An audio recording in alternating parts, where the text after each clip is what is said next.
Toastmasters. Great speeches today. Thank you, Jeff, for sharing. Jeff is obviously a talented storyteller. I think several of the last stories that you've been, since I've been a Toastmaster, have been about stories. And you are well versed in telling stories. I think you left us with a feeling, a good feeling inside about the people who started the company that you work for, Hewlett-Packard. You spent a little time going into their character. You used their first and last name. So it helped us create a vision of those people and how they impacted your life. Specific to your objectives, let's talk about them in three different ways. So first was around objectives of volume and pitch. And I think you were very effective in your volume and pitch. And it really came across when you were talking about Dave Packard, and specifically around his contribution to society, the point about ethics in business, and the vision about wanting to run the company on earnings versus debt. These were stories that were passionate to you, that you believed in, and your volume and pitch and your tone was very clear and calming. It made us feel good inside, so we felt that. Let's talk about rate and pauses. You had a number of fillers. You would use and you could see your kind of eyes roll up and look to the sky, and you were searching for what you wanted to say. And I just wanted to point out there are really two different types of pauses. There's planned pauses and unplanned pauses.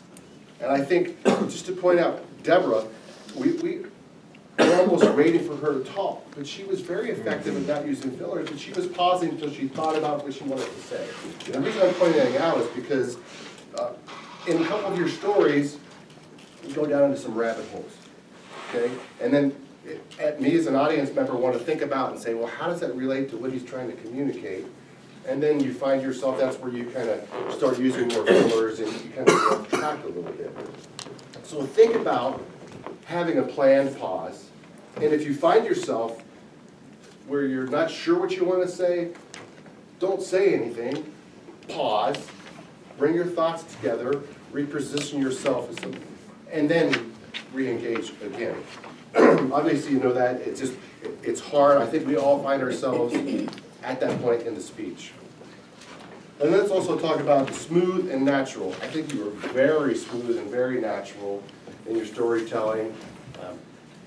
You chose a topic. You didn't have a lot of time to prepare.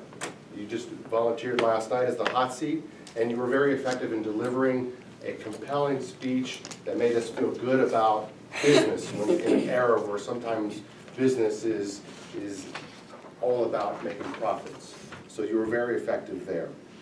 Overall, I feel you're a very inspiring member of the club. I always enjoy listening to your speech. You have an abundance of speeches on the shelf and stories. You have a very warm and inviting tone, so a very developed speaking voice that you have. So if you work on your pauses and rate and think about what parts of the story that you want to share, I think it'll be more effective. I think one example is a story about the gentleman who you spent some time at his house in the barbecue, and it gave some personalization to him that he wasn't a bad guy. Even though there was some ethics involved, he was still a good person. So very effective speech today. I enjoyed hearing your stories. Thank you very much.